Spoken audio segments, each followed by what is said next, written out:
today on From the Red Carpet, we have some Batman news, Multiverse of Madness news, and some Kraven stuff.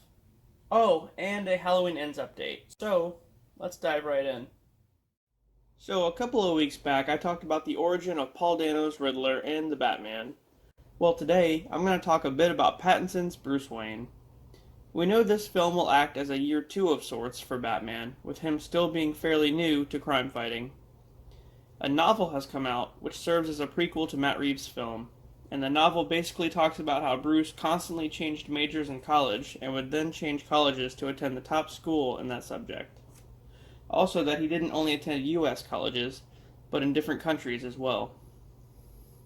As he traveled around, he picked up various forms of martial arts from whatever country he passed through. So I'm guessing the film may mention this briefly, but he'll already have become Batman before the opening of the film.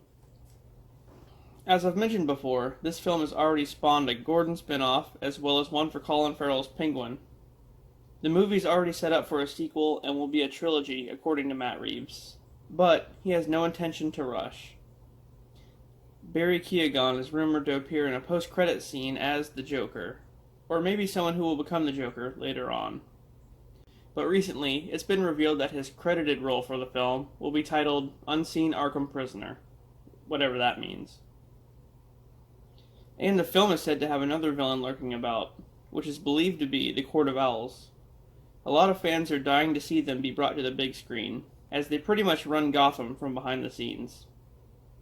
This is all well and good. Another Joker and Court of Owls seem like good candidates for the sequel. However, Matt Reeves is more interested in exploring a more grounded version of Mr. Freeze for Part 2.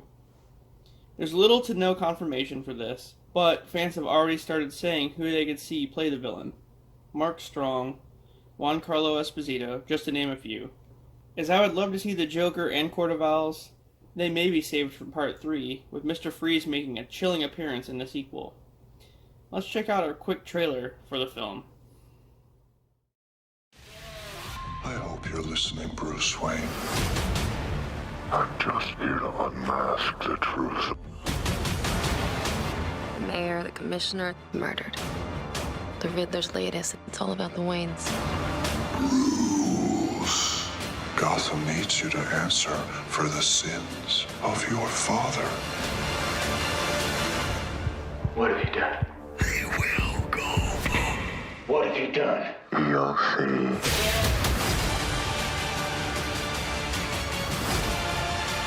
Maybe this is all coming to an end. What is?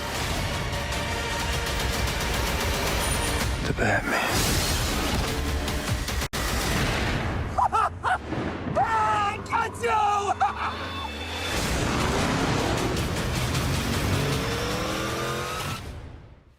In other Batman news, Jensen Ackles is gearing up to play another version of The Dark Knight. Yes, he's voiced Red Hood in Under the Red Hood, and even Batman in The Long Halloween, but this time Ackles is set to be another live-action Batman. Back in January, he stated he was working on a secret DC project. With shows like Gotham PD and Penguin happening, it's totally possible. However, it looks like Warner Brothers and DC are sticking with a multiverse approach, with this one standing on its own. But it could also mean that Jensen Ackles might be the Arrowverse Batman. It's too early to tell, but I know this would make a lot of fans happy. Loki Season 2 was pretty much confirmed directly after the finale of the first season. The show ended with Loki arriving at an alternate TVA after Sylvie killed He Who Remains, and throwing the sacred timeline all out of whack. However, when Loki got there, no one, including Mobius, remembered who he was, because like I said, he went to a different timeline.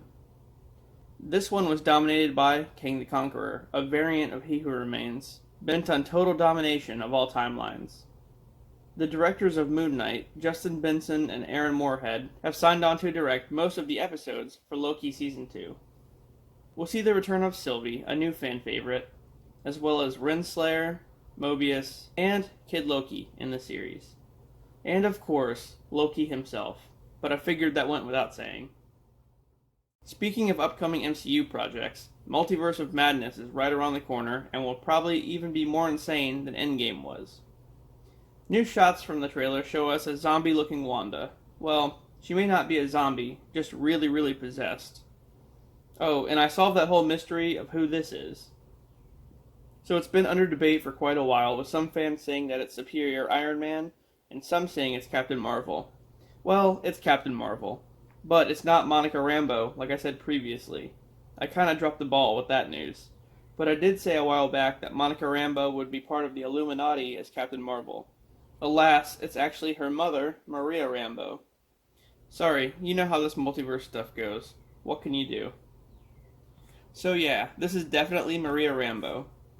Multiverse of Madness is coming out soon, in May actually, and will be a really hard film to top going forward. Gargantos, Illuminati, and so much more. Also, just a quick note, I'm not sure if He Who Remains will be in the movie, but I did hear that the TVA was started by him to counter the Illuminati. Apparently at one point, He Who Remains was in the Illuminati and was kicked out for whatever reason, so he created the TVA as a rival. Well, here's a new trailer. Things just got out of hand. Wanda, I'm not here to talk about Westview.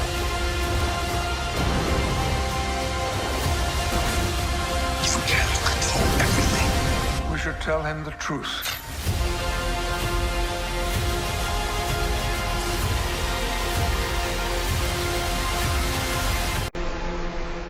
Thor Love and Thunder is also not too far off.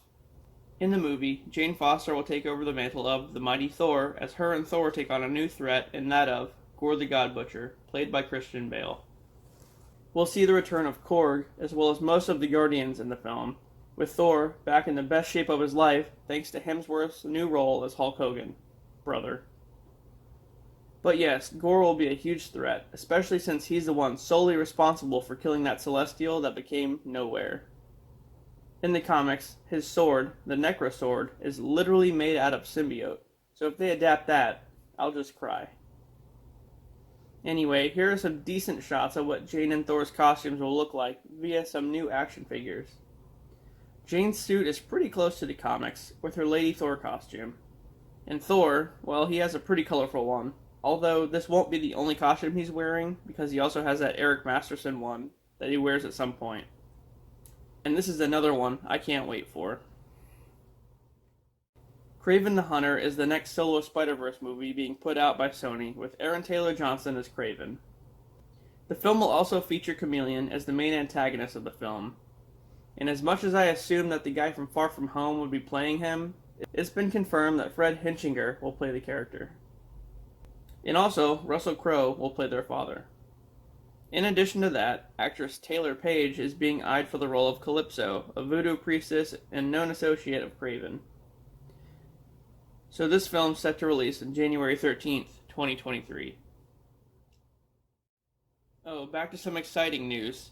So yeah, Kevin Feige said that all the Marvel shows like Luke Cage, Jessica Jones, Daredevil, all that stuff are all canon within the MCU. This was proven when Kingpin appeared on the Hawkeye series and Matt Murdock's cameo in No Way Home. But now, another beloved character is heading to the MCU, more or less. Jon Bernthal is returning as Frank Castle, aka the Punisher, for a new series, but unfortunately it's not for Disney+. This one will be on Hulu. I'm not sure why, but hey, a chance to see Jon Bernthal play the Punisher one more time. Sign me right up. After a long time, we finally have an update for the 4th season of Stranger Things. The 4th season will split into 2 parts. The first half will debut on May 27th, while the second will debut on July 1st. It's unclear how many episodes we're getting, but another season is definitely long overdue. To close this episode out, guys, let's talk Halloween Ends. So yes, the film began filming last month, with little information into the plot. We know that Laurie, Allison, and Lindsay will be the main protagonist trio leading into the film, and that it will somehow involve a radio tower. Also, that it takes place 4 years after the events of Halloween Kills, and will include real-world problems, like actually mentioning COVID. Just last week, Jamie Lee Curtis stated that she's completed filming. Now let's not panic about this. A lot of people think that just because she's finished so early into filming, it means that she gets killed off. that's not the case. Most of the time, they film all these scenes out of order, but in reality, it could also totally mean that she died right away. So I guess we'll just have to wait and see this October, won't we? Well, that does it for another episode of From the Red Carpet. If you guys enjoyed the video, please like and subscribe for more content. And with that, I'll see you on the next one.